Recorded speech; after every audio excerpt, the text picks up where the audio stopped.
Hey everyone, welcome back. So, like the video title suggests, today we're going to be talking about the 10 best epic trinkets, weapons, slash allies, in my opinion.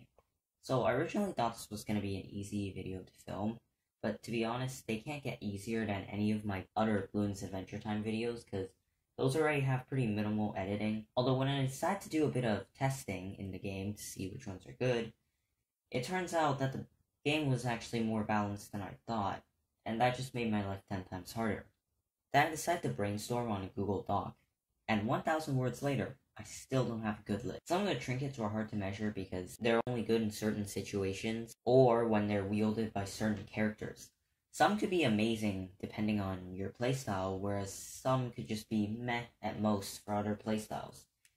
I'm going to be basing this on my playstyle because there's not really any other ones I could do it on. And you might already know it if you watch some of my Bloons videos, Bloons Adventure Time videos. Although they were filmed a month ago, but I don't really care. I don't think it changed that much. Anyways, I'm going to explain why the trinkets slash allies slash weapons are good. And you can be the judge on whether they're good or not, because even my playstyle will change eventually. As this happened with my commando weapons video. And now whenever I look at it, I'm like, wait, this is so inaccurate. So the first list I ended up coming up with was just an easy one where I based them on 4 categories. How many characters can have it? How is it strong? Is it useful? And would I recommend it? And the list went a little bit like this. Terrors, Banana Duplicator, Dots 1 Cannon, Glasses of Nerdicon, Dark Temple Idol, Candy Dive Suit, Moab, Soulstone, Humbo, Candy Mike, 40 Sword. When I looked at that list, I was like, something's a bit off. Humbo should be a lot higher because I genuinely like Humbo a lot. So I decided to make this new list which incorporates more of how I feel about them. In my opinion, the best character ally slash weapon would be the Tech Terror because they're genuinely an amazing ally. They do high damage, especially in the later rounds for Impossible when they send you bads, especially on short tracks or extremely late rounds in Martian games, because you can't just keep on buying and reselling C4 Charlie. Even if you could do that really fast, the extra Tech Terrors will really help out because of how much damage they do, and they can eat up all the ZOMGs that come out, given that your Dark Temple doesn't do that. Because in most of the Impossible levels, your Dark Temple should be able to do that. It helps a lot more in Martian games. The best part about them is that you can have lots of them, and even though they cost 12,000 to place, with PBs Born to Rule, they only cost 9,000, and you can have double than how many allies you had. The maximum you can probably have is 16, although I don't know why you would bring 16, 8, because you can't really bring some other good characters, other than just monkey characters, and you don't really have that many BMOs, so you might have to farm with some different methods. Personally, I would recommend this. Try to get it earlier on, but there are some others I would recommend you get before the Tech Terror, because the Tech Terror doesn't do that much in the earlier games. So, I would say if you do have the chance to get it, you should try to get it. Like, if it drops from an Epic Wish Orb, go for it. Unless if it's the weapon from number 2. Would have been funny if I said number 2 twice, but it's the Dots 1 Cannon. Now, I would recommend you get the Dots 1 Cannon as your first epic trinket. Not because it's way better than everything else, but because of its special ability. When Moabs are hit by the Dots 1 Cannon, after the Moab pops by any source, it doesn't really matter, it will have a chance of dropping a Wish Orb, and it will always drop something. Anything from in-game cash or in-game lives, which are both useless in my opinion, but that extra cash could help depending on where you are. But the chance of a Wish Orb is the best part, even though most of the time it's probably just a common or an uncommon. In the average Impossible game, you should be able to get anywhere from 10 to 17, unless if you're really lucky or if you're really unlucky. This is better than the Ancient Tandem Psychic War Elephant, because that needs Finn and Jake, and you have to wait for a cooldown. Oh, I hope this doesn't get nerfed like the 40 Sword. The 40 Sword would have been so much higher on the list if it didn't get nerfed. Anyways, here are some farming methods that I might want to share, just in case if you do get it. There is a chance of an Epic Wish Orb, but it's kind of unlikely. I would normally put the Dots 1 cannon on Flame Princess, but you can put it on any other wizard if you don't have her unlocked. The only reason I put it on Flame Princess is Flame Princess doesn't really need the perks from it, because it doesn't give that many perks, and Flame Princess is still strong without them. Also, you should try to avoid any insta-destroying Moab effects, such as 40 Sword, because let's say the ZOMG is instantly destroyed, it won't be able to pop into those BFBs and Moabs, which all those Moab class balloons will have a chance at dropping an epic Wish Orb if the Dots 1 cannon hits. On some 2-lane maps, maybe you could put it on one on Flame Princess and one on Sai, and you put them both on 2 lanes, so that you would be able to hit every Moab with the Dots 1 cannon, and have a better chance at getting a Wish Orb. I would also recommend you play on Impoppable. If you're just there to farm Wish Orbs, you may as well go on an easier level like Snow Plains and Impoppable, because after round 60 there are lots of Moabs, and lots of Moabs means more Wish Orbs. Just make sure the Dots 1 cannon can hit the Moabs. In the 3rd place, we have none other than the one and only Dark Temple Idol. I actually like it a lot, although I'm not sure how much you would like it. It does give this Dark Sun God a second beam, which does a lot of damage, I think. I can't guarantee that one, actually. But the best part about the Dark Temple Idol is that it has high range. I'm going to say this right now. I would actually prefer range over damage right now, because most of my characters can do a lot of damage. I don't really have to warn you about this until another one later on. But anyways, because it gives plus 100 range for the Sun God ability, you have almost full map coverage. Unless if your Super Monkey has tiny range, which I would say sucks to be your Super Monkey. The extra range on the Dark Temple can really help out, because you can't have your characters hitting the balloons everywhere on the map. And on longer maps, and let's say they sent you a Fortified Bad, you're actually going to need that extra range. And you can't just keep on buying and reselling characters, because eventually you won't have that many characters to buy and resell, or you just can't do it fast enough. For a Mountain Path Impoppable, I would say it's pretty good because of the extra range. It really has that time to chip away at that Fortified Bad. Anyways, to be honest, the extra amount of damage it does isn't extreme, because when I first got it and I decided to play Roughhouser Village, I got destroyed by that Fortified Bad, because I actually thought the Dark Temple Idol was going to be amazing. It's not amazing, but it's still good. This is one of those where I would say it doesn't really matter when you get it. You should try to get it at around right before when you're about to unlock the Sun God. Hopefully luck is on your side, unlike me. In 4th place, we have Humbo. Humbo is a trinket for Merceline. When Merceline has it equipped and is in range of your characters, the abilities of your characters only cost 50% of the price. That means you could get your temple for 20,000 instead of 40,000.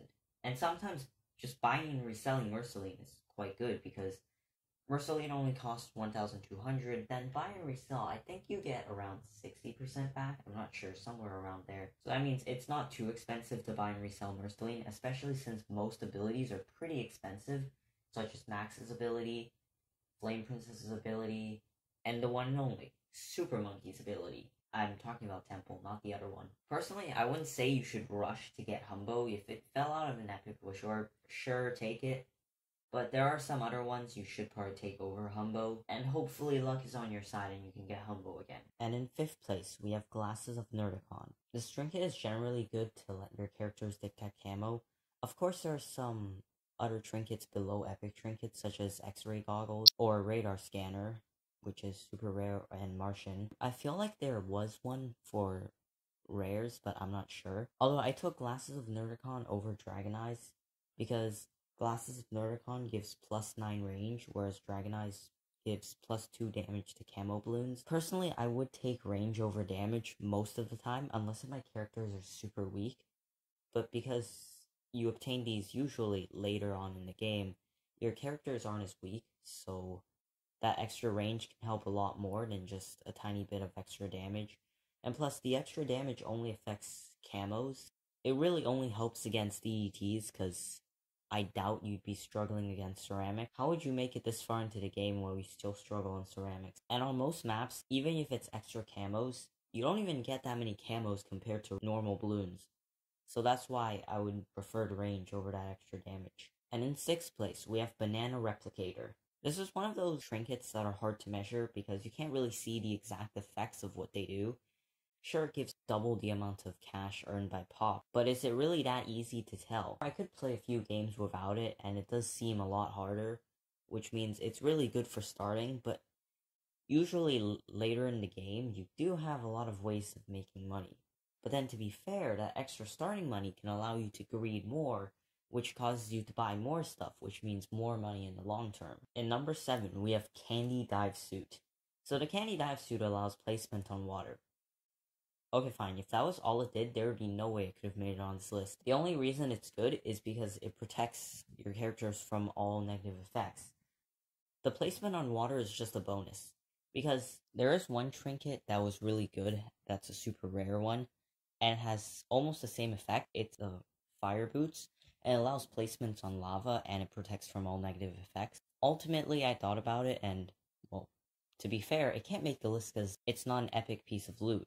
But also, if you think about it slightly, more maps have water than maps have lava. Also, for protection from the negative effects, there are some other rare trinkets you could use, such as Pink Sweater, it goes on Finn. You could get Iron Hull, it works on a boat, and allows placement on lava too. The Protective Gem also protects your characters from negative effects, but doesn't really have any bonuses. But if you need it, you can still use it for that Wizard Royale. It's gonna help you so much. And in 8th place, we have none other than the one and only, the one that got nerfed, the 40 sword. I would still take the 40 sword over all the other swords, because slowing Moabs and maybe much less insta-killing them is still quite helpful, especially on round 60 if you desperately need that fortified ZOMG gone because you want to farm instead.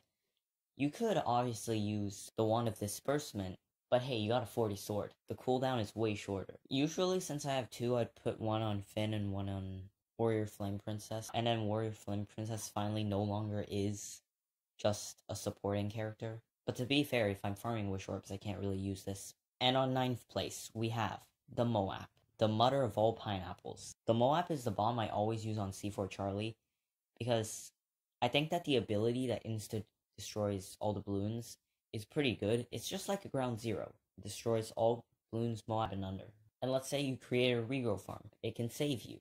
Actually, your super monkey can probably also save you, but let's pretend he doesn't exist. And also, to be fair, a regrow farm would probably never happen because of how unlikely it is to happen. What I'm just trying to say is if you have a lot of balloons on screen and you need them gone, I'm not saying ZOMGs because that won't work, but let's just say zombie round 75, because a ton of balloons from round 74 just pop out of their graves on round 75 and lag so bad. The example I'm thinking of is back on Wrecked Boat. I wanted to sell all my towers at the bottom and put them back at the top so they can help pop that bad. But wait, who's gonna pop those zombie balloons at the bottom once they respawn? Guess what? C4 Charlie has us covered. His Moab, click that ability, boom, all the balloons are gone. And finally, in 10th place, we got a Soul Stone. The Soul Stone gives discounts to the upgrades of your characters, but it doesn't really do that much, unless if you put it on a Super Monkey. For some reason, it costs 65,450 to get a fully upgraded Super Monkey without any discounts. That's a lot. And Soulstone gives a 10% discount, which means it would only cost 58,905. Okay, to be honest, that's actually still a lot. But remember when I talked about Humbo? Well, with Humbo, Sun God now costs 18k on top of Soulstone, which means the fully upgraded Super Monkey really only costs 40,905. That's roughly the price of the Sun God itself. Wow. Anyways, it doesn't really do that much, but it does help somewhat on your starting characters. It helps mostly on a Super Monkey because you can just get the Super Monkey's heroic aura upgrade, and that discounts the upgrades of all your characters in range, except for the Super Monkey itself. So that's why I would have the Soul Stone. You know how I said earlier in the video that there was one that got kicked off the list, but I still want to talk about it? Yes, and that's the Martian Mike. I think I called it the Candy Mike by accident. And the Candy Mike is a rare Wish Orb. Dang, that's kind of sad. The Martian Mike is good because it gives range. Oh, how'd you guess I was going to talk about range again? The Martian Mike gives all characters in range more range. And I would usually put it on Merceline because she has higher range than Jake. And that means Merceline can have more characters in range at once. And it's really helpful on Tech Terrors. Well, it does help once it stacks up with PB's range upgrade. And then the Super Monkey gets huge range. But we're talking about the Tech Terrors getting huge range. Because Tech Terrors, unlike most other characters, you can't just put some trinkets on them to give them more range. They're just an ally. So this extra range could be really useful. Anyways, those are my top 10 epic trinkets. I hope you disagree. Not really. I also want to thank Zack for encouraging me to make this video. Anyways, I'll leave this episode off right here. See you guys next time. Enjoy starting a war in the comment section. I challenge future me to write a super long comment about why 90% of the stuff in this video is wrong.